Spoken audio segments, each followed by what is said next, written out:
Hi all, welcome to I plus. ഞാൻ അക്ഷര.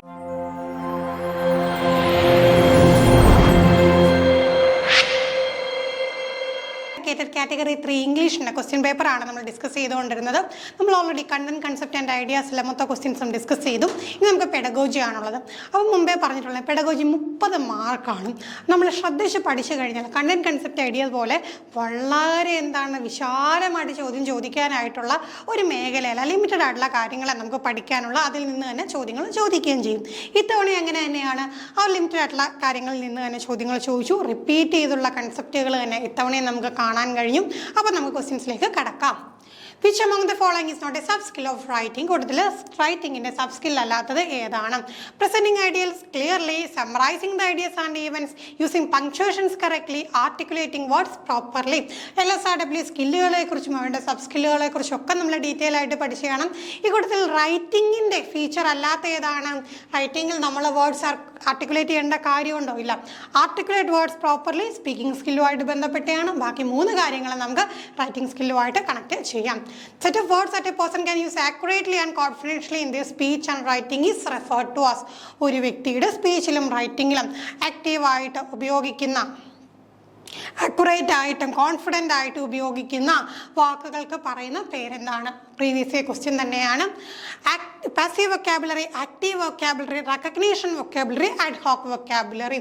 അപ്പോൾ ആക്യുറേറ്റ് ആയിട്ട് കോൺഫിഡൻ്റ് ആയിട്ട് സ്പീച്ചിലും റൈറ്റിങ്ങിലും ഉപയോഗിക്കാൻ കഴിയുന്ന വൊക്കാബുലറി എന്ന് പറയുമ്പോൾ തന്നെ നമുക്ക് ഉത്തരം കിട്ടും എന്താണ്? ആക്റ്റീവ് വൊക്കാബുലറിയാണ്. അപ്പോൾ പാസീവ് വൊക്കാബുലറി എന്താണ്? A person can recognise and understand but does not use in their own speech or writing. കണ്ടാലും കേട്ടാലും ഒക്കെ മനസ്സിലാവും, പക്ഷേ സ്വന്തം സ്പീച്ചിൽ ഉപയോഗിക്കാത്ത കുറച്ച് കടുകട്ടി വാക്കുകൾ എന്നൊക്കെ നമ്മൾ പറയാറില്ലേ? നമുക്കത് കേട്ടാൽ അറിയാം, കണ്ടാലും അറിയാം, പക്ഷേ നമ്മളത് എഴുതാനോ സംസാരിക്കാനോ ഉപയോഗിക്കാറില്ല. അതിനെയാണ് നമ്മൾ എന്ത് പറയുക? പാസീവ് വൊക്കാബുലറി എന്ന് പറയുക. അടുത്ത recognition vocabulary. Passive vocabulary similar ആണ്. Focusing on word a person identify but may not use actively. കണ്ടാൽ ഐഡന്റിഫൈ ചെയ്യാൻ കഴിയുന്ന വൊക്കാബുലറിയാണ് നമ്മൾ എന്ത് പറയുക? റെക്കഗ്നൈസ് ചെയ്യുക എന്നുള്ള അർത്ഥത്തിൽ പറയുക. അഡ് ഹോക്ക് വൊക്കാബുലറി എന്ന് പറയുമ്പോഴത്തേക്ക് words are created or used for a specific purpose or occasion. Specific പർപ്പസിന് അല്ലെങ്കിൽ ഒക്കേഷന് വേണ്ടിയിട്ട് നമ്മൾ ക്രിയേറ്റ് ചെയ്യുന്ന വേർഡ്സ് ഉണ്ടല്ലോ, ആ വൊക്കാബുലറിയാണ് എന്ത് പറയുക? അഡ് ഹോക്ക് വൊക്കാബുലറി എന്ന് പറയുക. അടുത്ത ചോദ്യം, which of the following is a structural word? ഈ കൂട്ടത്തിൽ സ്ട്രക്ചറൽ വേർഡ് ഏതാണ്? Usage, upper, unity, until. Structural word ഏതാണ്? അൺടിലാണ് സ്ട്രക്ചറൽ വേർഡ് എന്ന് പറയുന്നത്. നോക്കാം. സ്ട്രക്ചർ വേർഡ് എന്ന് വെച്ച് കഴിഞ്ഞാൽ ബിൽഡ് സെന്റൻസ് സ്ട്രക്ചർ. ഇപ്പോൾ പ്രപ്പോസിഷൻസ് ആവട്ടെ, കൺജങ്ഷൻ ആവട്ടെ, ഇതൊക്കെ എന്താണ്? സെന്റൻസിൻ്റെ സ്ട്രക്ചർ ബിൽഡ് ചെയ്യുന്നവയാണ് നമ്മൾ എന്ത് പറയുക? സ്ട്രക്ചറൽ വേർഡ്സ് എന്ന് പറയുക. അതുകൊണ്ട് അതിനെ എന്താണ് നമുക്ക് അൺടിലിനെ ഇവിടെ ഉൾപ്പെടുത്താം. ബാക്കിയെല്ലാം എന്താണ്? അത് കണ്ടന്റ് വേർഡ്സ് ആയിരുന്നു. നൗൺസ് അല്ലെങ്കിൽ അഡ്ജക്റ്റീവ്സ്, മീനിങ് ക്യാരി ചെയ്യുന്ന നൗൺസ് അല്ലെങ്കിൽ അഡ്ജക്റ്റീവ്സ് ആയിരുന്നു. അടുത്ത ചോദ്യം, type of listening happen when you listen to a podcast, news or an educational lecture in a class room. ഒരു ക്ലാസ് റൂമിൽ നമ്മളൊരു പോഡ്കാസ്റ്റ് കേൾക്കുന്നു, അല്ലെങ്കിൽ ഒരു ന്യൂസ് കേൾക്കുന്നു, അല്ലെങ്കിൽ ഒരു എഡ്യൂക്കേഷണൽ ലെക്ചർ കേൾക്കുന്നു. അതിനെ എന്താണ് പറയുക? എംപത്തിക് listening, appreciative listening, comprehensive listening, critical listening. ഇപ്പോൾ ഒരു പോഡ്കാസ്റ്റ് ഇങ്ങനെ കേട്ട് മനസ്സിലാക്കാൻ ശ്രമിക്കുന്നതിനെ നമ്മൾ എന്താ പറയുക? കോംപ്രിഹെൻസീവ് ലിസണിങ് ആണ്. കോംപ്രിഹെൻസീവ് എന്ന് പറഞ്ഞു കഴിഞ്ഞാൽ ഇത്രയേ ഉള്ളൂ, നമ്മൾ അണ്ടർസ്റ്റാൻഡ് ആൻഡ് ലേൺ, നമുക്കത് മനസ്സിലാക്കി പഠിക്കണം. Like when listening to podcast കേൾക്കുന്നു, പിന്നെന്താണ്, അല്ലെങ്കിൽ ന്യൂസ് കേൾക്കുന്നു, ലെക്ചേഴ്സ് കേൾക്കുന്നു, നമുക്കത് മനസ്സിലാക്കണം എന്നുള്ള ഉദ്ദേശത്തോടു കൂടി ഇരിക്കുവാണെങ്കിൽ അതിനെ നമ്മൾ എന്താ പറയും? കോംപ്രിഹെൻസീവ് ലിസണിങ് എന്ന് പറയും. ദെൻ എംഫാറ്റിക് ലിസണിങ് എന്ന് വെച്ചാൽ എന്താണ്? ഇമോഷൻസിൽ ഫോക്കസ് ചെയ്യുകയാണ് ചെയ്യുന്നത്. അപ്രിഷ്യേറ്റീവ് ലിസണിങ് എന്ന് പറയുമ്പോൾ നമ്മൾ ഇപ്പം സൗണ്ട്സ് ആവട്ടെ അല്ലെങ്കിൽ മ്യൂസിക് ആവട്ടെ, അപ്പം നമ്മളത് ആസ്വദിച്ച് കേൾക്കത്തില്ലേ, അതാണ് അപ്രിഷ്യേറ്റീവ് ലിസണിങ്. ക്രിട്ടിക്കൽ ലിസണിങ് എന്ന് പറയുമ്പോൾ അതിനകത്ത് നമ്മൾ ശ്രദ്ധിച്ച് എന്താണ് അതിൻ്റെ ഓരോ പോയിന്റും മനസ്സിലാക്കി കീറി മുറിച്ച് നമുക്ക് എന്ത് ചെയ്യണം? അനലൈസ് ചെയ്യുകയും ഇവാലുവേറ്റ് ചെയ്യുകയും ചെയ്യണമെങ്കിൽ അതിനെ എന്ത് പറയും? ക്രിട്ടിക്കൽ ലിസണിങ് എന്ന് പറയും. അപ്പോൾ ഈ ലിസണിങ്ങും ഹിയറിങ്ങും തമ്മിലുള്ള വ്യത്യാസമൊക്കെ നമ്മൾ പറഞ്ഞിട്ടുള്ള. ഹിയറിംഗ് എന്ന് പറയുമ്പോൾ എന്താണ്? നമ്മൾ എല്ലാ ശബ്ദങ്ങളും കേൾക്കും, പക്ഷെ നമ്മൾ ശ്രദ്ധിച്ച് കേൾക്കുവാണെങ്കിൽ അത് ലിസണിങ് ആണ്. ലിസണിങ്ങിൽ തന്നെ പല ടൈപ്പുകളാണ് നമുക്ക് ഇത്തവണ ചോദിച്ചത്.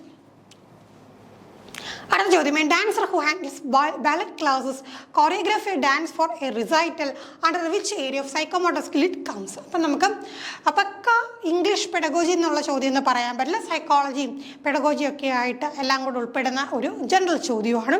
ഈ ചോദ്യം നമുക്ക് ഏത് ക്വസ്റ്റ്യൻ പേപ്പറിലും പ്രതീക്ഷിക്കാവുന്നതാണ്. അപ്പോൾ പെർട്ടിക്കുലർ ലാംഗ്വേജിൽ നിന്ന് തന്നെ ചോദിക്കണമെന്ന് നിർബന്ധമില്ല. അപ്പോൾ ഒരു ബാലറ്റ് ക്ലാസ് ഇട്ട് മീൻസ് ഡാൻസ് ക്ലാസ് ആണ്. അതിന് വേണ്ടിയിട്ട് അത് ഹാൻഡിൽ ചെയ്യുന്ന ഒരു വ്യക്തി ഒരു പരിപാടിക്ക് വേണ്ടിയിട്ട് എന്ത് ചെയ്യുന്നു, ഒരു ഡാൻസ് കോറിയോഗ്രാഫി ചെയ്യുന്നു. അത് സൈക്കോമോട്ടോർ സ്കില്ലിൽ ഏത് ഡൊമൈനിലാണ് വരുന്നത്? Perception, adaptation, guided response, origination. അപ്പം നോക്കിക്കേ എവിടെയാണ് വരിക? അത് ഒറിജിനേഷനിലാണ് വരിക. അപ്പോൾ സംഗതി എന്താണ്? ഒറിജിനേഷൻ എന്ന് വെച്ചാൽ സൈക്കോമോട്ടോർ സ്കില്ലാണ്. It refers to the highest level of skill acquisition. ഒരു സ്കില്ല് നമ്മൾ അക്വയർ ചെയ്യുന്നതിന് ഹൈ ലെവൽ. ഈ ഒരു സംഗതി ഡാൻസ് പഠിച്ചു കഴിഞ്ഞ് സ്വന്തമായിട്ട് കോറിയോഗ്രാഫി ചെയ്ത് അത് വർക്കൗട്ട് ചെയ്യുന്ന സമയത്ത് അത് ഹയർ ലെവലാണ് നമുക്ക് അറിയാം. അവിടെ എന്താണ്? പുതിയ movement patterns, adapting extremes, novel situation, പുതിയ പാറ്റേൺസ് ഉണ്ടാക്കുക. അതോടൊപ്പം തന്നെ ഓൾറെഡി ഉള്ളതിനെ എന്ത് ചെയ്യാം, പുതിയ സിറ്റുവേഷൻസിനോട് അപ്ലൈ ചെയ്യുക. അങ്ങനെയൊക്കെയാണ് ചെയ്യുന്നത്. പെർസെപ്ഷൻ എന്താണ്? The level involves interpreting and using sensory information to guide മൂവ്മെന്റിനെ ഗൈഡ് ചെയ്യാനായിട്ട് ജസ്റ്റ് സെൻസറി ഇൻഫർമേഷൻ, സെൻസുകൾ കൊണ്ട് കിട്ടുന്ന ഇൻഫർമേഷനെ ഇന്റർപ്രറ്റ് ചെയ്യുക, ആ ഒരു കാര്യമാണ്. അടുത്ത guided response. This level involves performing skills under direct instruction or guidance. Guided response ആകുമ്പോൾ പെർഫോമിംഗ് സ്കിൽസ് ഉണ്ട്. ഡയറക്റ്റ് ആരെങ്കിലും ഒരു ഇൻസ്ട്രക്ഷൻ ഗൈഡൻസ് കൊടുക്കുന്നതിനെയാണ് ഗൈഡഡ് റെസ്പോൺസ്. ആ പേരിൽ തന്നെ ഉണ്ട്. പിന്നെ അഡാപ്റ്റേഷൻ എന്ന് വെച്ചാൽ the level involves modifying movements to fit change in demands or എൻവയോൺമെന്റൽ കണ്ടീഷൻ. നമ്മൾ സ്ഥിരം പഠിച്ചിട്ടുള്ള ഒരു ടേമാണ് അഡാപ്റ്റേഷൻ സൈക്കോളജിയിൽ.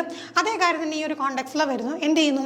നമ്മൾ നമ്മുടെ മൂവ്മെന്റ്സിനെ മോഡിഫൈ ചെയ്ത് ഇപ്പോഴത്തെ ഉള്ള ഡിമാൻഡിനനുസരിച്ച് അല്ലെങ്കിൽ കണ്ടീഷൻ അനുസരിച്ച് മോഡിഫൈ ചെയ്യുകയാണെങ്കിൽ അതിനെ എന്ത് പറയും? അഡാപ്റ്റേഷൻ എന്ന് പറയും. അടുത്ത വെച്ചാൽ following is A feature of total physical response. നമുക്ക് ഇംഗ്ലീഷ് ലാംഗ്വേജ് പഠിപ്പിക്കാനായിട്ട് പലതരത്തിലുള്ള മെത്തേഡ്സും ടെക്നിക്സും അപ്രോച്ചസും ഒക്കെ ഉണ്ട്. അതൊക്കെ പഠിച്ചു വെക്കണമെന്ന് പറഞ്ഞ് വളരെ ഈസി ആയിട്ടുള്ളൊരു ചോദ്യമാണ് ചോദിച്ചത്. ടോട്ടൽ ഫിസിക്കൽ റെസ്പോൺസ് TPR ഈ കൂട്ടത്തിൽ ഏത് ഗ്രൂപ്പിൻ്റെ ഫീച്ചറാണ്? Use of music good for kinesthetic learners. എന്താണ് അതിൻ്റെ ഫീച്ചർ എന്നുള്ളതാണ്. Recording of conversation, students select the topic. അപ്പോൾ ടോട്ടൽ ഫിസിക്കൽ റെസ്പോൺസ് എന്ന് പറയുമ്പോൾ നമ്മളവിടെ എന്താ പറഞ്ഞത്? ബോഡി മൂവ്മെൻറ്റ്സിലൂടെ ലാംഗ്വേജ് പഠിക്കാം. അങ്ങനെ വരുമ്പോഴത്തേക്ക് എന്താണ് ഇവിടെ കറക്റ്റ് ആൻസർ വരിക? It's good for kinesthetic learners. Kinesthetics എന്ന് പറയുമ്പോഴത്തേക്ക് അവർ കൂടുതലായിട്ട് എന്താണ്? ബോഡി മൂവ്മെൻറ്റ്സിൽ ഫോക്കസ് ചെയ്യുന്നവരാണ്. അപ്പോൾ അവർക്ക് ലാംഗ്വേജ് ലേൺ ചെയ്യാനായിട്ട് നമുക്ക് എന്ത് യൂസ് ചെയ്യാം? ടോട്ടൽ ഫിസിക്കൽ റെസ്പോൺസ് യൂസ് ചെയ്യാം. അടുത്ത ചോദ്യം, a quality that does not go with the feature of a good handwriting. Good hand റൈറ്റിംഗിൻ്റെ ഫീച്ചർ ഈ കൂട്ടത്തിലല്ലാത്തത് ഏതാണ്? What are letter spacing, size, consistency, connecting strokes, fancy loops and curls. അപ്പോൾ നോക്കിക്കുകയും നമ്മുടെ ഒരു ഗുഡ് ഹാൻഡ് റൈറ്റിംഗ് എന്ന് പറയുമ്പോൾ തീർച്ചയായിട്ടും കൃത്യമായിട്ട് വേർഡ്സും ലെറ്റേഴ്സും തമ്മിൽ സ്പേസിംഗ് ഉണ്ടായിരിക്കണം. സൈസ് കൺസിസ്റ്റൻ്റ് ആയിരിക്കണം. എപ്പോഴും എന്താണ്? ഒരേപോലെ, ചിലത് വലുത് ചിലത് ചെറുത്, അങ്ങനെ എഴുതാൻ പാടില്ല. കണക്റ്റിംഗ് സ്ട്രോക്സ് തമ്മിൽ കണക്ട് ചെയ്യുന്ന സ്ട്രോക്സും പങ്ക്ച്വേഷൻ മാർക്സും ഒക്കെ ഉണ്ടായിരിക്കണം. ബട്ട് ഈ ഫാൻസി ലൂപ്സ് ആൻഡ് കേൾസ് കാണാനൊക്കെ നല്ല രസമായിരിക്കും, പക്ഷെ മറ്റുള്ളവർക്ക് അത് വായിക്കാനായിട്ട് എന്താണ്? ബുദ്ധിമുട്ടായിരിക്കും, ലെജിബിൾ ആയിരിക്കില്ല. അപ്പോൾ ഫാൻസി കേൾസും ലൂപ്സും ഒക്കെ ഉപയോഗിക്കുന്നത് എന്താണ്? ഒരു ഗുഡ് ഹാൻഡ് റൈറ്റിങ്ങിൻ്റെ ലക്ഷണമല്ല. അടുത്ത ക്രിയേഷൻ. സ്റ്റീഫൻ ക്രഷിൻ്റെ കാര്യം ഓൾറെഡി നമ്മൾ പറഞ്ഞിട്ടുണ്ടായിരുന്നുകൊണ്ട് ഹൈപ്പോത്തിസിൻ്റെ കാര്യം നമ്മൾ പറഞ്ഞു. കുറച്ചും കൂടെ അതിനകത്ത് നിന്നുള്ളൊരു ചോദ്യമാണ്. Creation states that learners acquire the rules of a language in predictable sequence. What is this hypothesis called? അപ്പോൾ ഇദ്ദേഹത്തിൻ്റെ ഹൈപ്പോത്തിസുകൾ പറയുന്ന കൂട്ടത്തിൽ അദ്ദേഹം പറഞ്ഞാണ് എന്ത്? Learner rule of a language predictable സീക്വൻസിലാണ്. എങ്ങനെയാണ് ലാംഗ്വേജിൻ്റെ റൂൾ ഒരു വ്യക്തി പഠിക്കുന്നത്? നമുക്ക് ആ ഒരു സീക്വൻസിനെ പ്രെഡിക്റ്റ് ചെയ്യാൻ പറ്റും. അത് ഏത് ഹൈപ്പോത്തിസിസ് ആണ്? Affective filter, comprehensible input, natural order, monitor hypothesis. നോക്കിക്കേ, പ്രെഡിക്റ്റബിൾ സീക്വൻസ് എന്നൊക്കെ പറയുമ്പോൾ തന്നെ നമുക്ക് ഉത്തരം കിട്ടിക്കഴിഞ്ഞു. എന്ത്? Natural order. അപ്പം എല്ലാ ലേണേഴ്സും എന്താ ചെയ്യുന്നത്? ലാംഗ്വേജിൻ്റെ റൂൾസ് പഠിക്കുന്ന ഒരു പ്രഡിക്റ്റബിൾ സീക്വൻസിലാണ്. അതിന് പറയുന്ന പേരാണ് natural order. Affective filter hypothesis previous year question ആണ്. എന്താണ്? How you feel confident, anxious, motivated, affective learning. അപ്പോൾ എന്താണ്? നമ്മൾ ലേണിംഗ് പ്രോസസ്സിൽ പ്രത്യേകിച്ച് നമ്മൾ ലാംഗ്വേജ് പ്രൊഡ്യൂസ് ഒക്കെ ചെയ്യുന്ന സമയത്ത് നമ്മളുടെ ആ ഒരു ഫീലിംഗ്, ചിലപ്പോൾ നമ്മൾ കോൺഫിഡൻസ് കാണും, ചിലപ്പോൾ ആൻഷ്യസ് ആവാം, ചിലപ്പോൾ മോട്ടിവേറ്റഡ് ആവും. പോസിറ്റീവ് ഫീലിങ്സ് ആണെങ്കിൽ നമ്മളെ ഹെൽപ്പ് ചെയ്യും. ഇപ്പം കോൺഫിഡൻസ്, മോട്ടിവേഷനൊക്കെ നമ്മളെ ഹെൽപ്പ് ചെയ്യും. പക്ഷേ ആൻഷ്യസ്, ഷൈ പോലെയൊക്കെയുള്ള കാര്യങ്ങൾ നമ്മളെ എന്ത് ചെയ്യും? അത് നമ്മുടെ ആ ഒരു പഠനം ബുദ്ധിമുട്ടാക്കും. Comprehensive input hypothesis എന്ന് വെച്ചാൽ you learn best when the material is just beyond what you already know, like challenging your brain a little. അപ്പോൾ എപ്പോഴും എന്താണ്? പഠിക്കുന്ന കാര്യം നമുക്ക് ഓൾറെഡി അറിയാവുന്ന കാര്യത്തിനേക്കും കുറച്ചും കൂടെ മുകളിൽ, അപ്പോൾ അത് കണക്ട് ചെയ്യാൻ നമുക്ക് പഠിക്കാൻ പറ്റും. മോണിറ്റർ ഹൈപ്പോത്തിസിസ് നമ്മൾ സംസാരിക്കുന്ന സമയത്ത് you can think about the grammar and correct your self you to speak more accurately. നമ്മൾ സംസാരിക്കുമ്പോൾ തന്നെ നമ്മൾ സംസാരിക്കുന്ന നമ്മുടെ മുമ്പിൽ ഒരു മോണിറ്റർ പോലെ ആക്ട് ചെയ്യുകയും നമ്മൾ എന്ത് ചെയ്യുന്നു, നമ്മൾ സ്വയം കറക്റ്റ് ചെയ്യുകയും പിന്നെ എന്ത് ചെയ്യുന്നു, കൂടുതൽ ആക്യുറേറ്റ് ആയിട്ട് സംസാരിക്കാൻ ശ്രമിക്കുന്നു. അതിനെയാണ് മോണിറ്റർ മോഡലിലെ ആ ഒരു മോണിറ്റർ ഹൈപ്പോത്തിസിസ് എന്ന് പറയുന്നത്. അടുത്ത ചോദ്യം, which of the following learning objective under effective domain in Bloom's taxonomy. Bloom's taxonomy നമ്മുടെ സിലബസിൽ ഈ ഒരു ഭാഗത്ത് പറയുന്നില്ലെങ്കിൽ നമ്മൾ കോമൺ ആയിട്ട് ജനറൽ ഏരിയയിൽ പഠിക്കുന്നതാണ്. ബ്ലൂംസ് ടാക്സോണമിയിൽ എഫക്റ്റീവ് ഡൊമൈനിൽ വരാത്തത് ഈ കൂട്ടത്തിൽ ഏതാണ്? Receiving, responding, valuing, analysing. അപ്പോൾ ഏതാണ്? അനലൈസിങ് ആണ്. റിസീവും റെസ്പോണ്ടിങ്ങും വാല്യൂവിങ്ങും ഒക്കെ നമ്മൾ വേറൊരു സ്ഥലത്താണ് പഠിച്ചത്. എവിടെയാണ് പഠിച്ചത്? നമുക്ക് നോക്കാം. അതിന് മുമ്പായിട്ട് 3 ഡൊമൈൻ ഉണ്ട്. അപ്പോൾ നമുക്ക് കൊഗ്നിറ്റീവ് ഡൊമൈൻ എന്ന് പറയുമ്പോൾ ആദ്യത്തെ ഡൊമൈനാണ്. അവിടെ എന്തിനെ കുറിച്ചാണ് പറയുന്നത്? തിങ്കിങ് സ്കില്ലിനെ കുറിച്ചാണ്. കോഗ്നിറ്റീവ് ഡൊമൈനിൽ വരുന്ന എന്തൊക്കെയാണ്? Knowledge, comprehension, application, analysis, synthesis and evaluation. അപ്പം നമ്മളതിന് KCA2SE എന്നുള്ള കോഡൊക്കെ ഉണ്ടാക്കിയിട്ടുണ്ട്.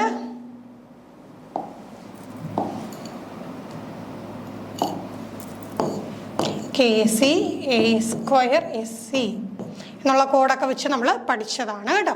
Knowledge, comprehension, application, analysis, synthesis and evaluation. അതെവിടെയാണ്? നമ്മുടെ cognitive ഡൊമൈനിലാണ്.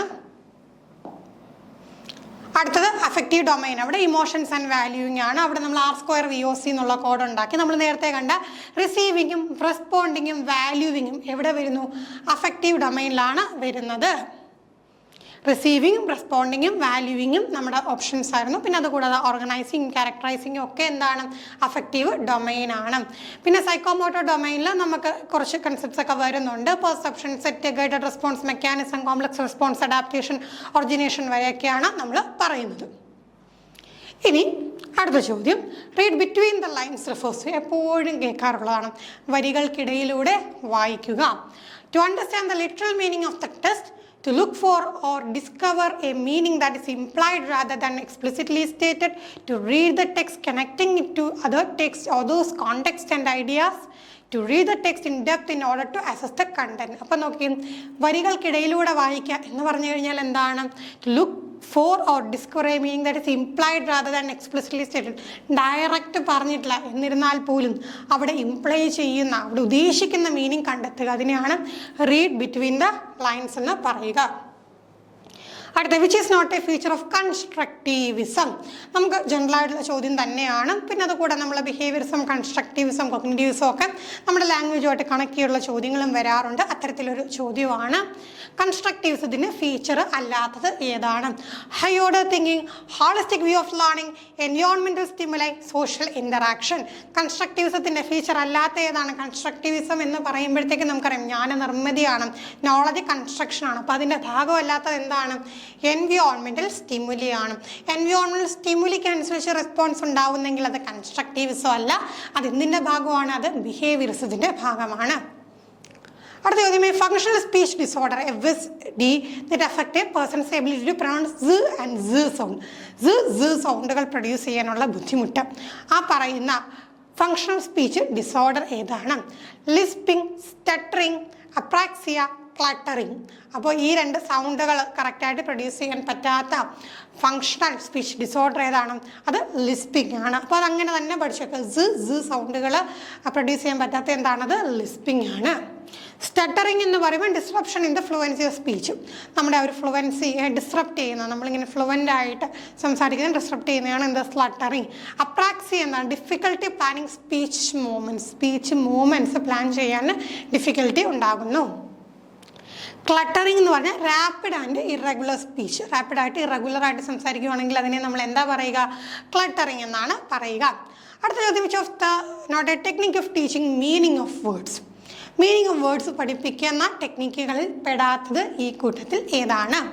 giving contextual situations, showing pictures, giving dictations, giving mother tongue equivalence. അപ്പോൾ നോക്കിക്കേ, വേർഡിൻ്റെ മീനിങ് പഠിപ്പിക്കാനായിട്ട് ഈ കൂട്ടത്തിൽ നമുക്ക് യൂസ് ചെയ്യാൻ പറ്റാത്തത് ഏതാണ്? Giving dictation. ഡിക്റ്റേഷൻ കൊടുത്തു കഴിഞ്ഞാൽ അവിടെ എന്താ പഠിക്കാം? സ്പെല്ലിങ് മാത്രമേ പഠിക്കുന്നുള്ളൂ, അല്ലാതെ എന്താണ് വേർഡിൻ്റെ മീനിങ് പഠിക്കുന്നില്ല. പകരം കോണ്ടക്ച്വൽ സിറ്റുവേഷൻ കൊടുക്കുകയും പിക്ചേഴ്സ് കാണിക്കുകയും മദർ ടങ് ഇക്വലിൻ്റെ ബേസിച്ചൊക്കെ നമുക്ക് എന്ത് ചെയ്യാം? മീനിങ് പഠിപ്പിക്കാം. അടുത്ത ചോദ്യം, which of the following is an objective of silent reading? Silent റീഡിങ്ങിന്റെ ഒബ്ജക്റ്റീവ് ഈ കൂട്ടത്തിൽ ഏതാണ്? To test students ability to pronounce the word correctly, to help students concentrate on the text, to provide practice in stress, rhythm and intonation, to develop the art of reading among student.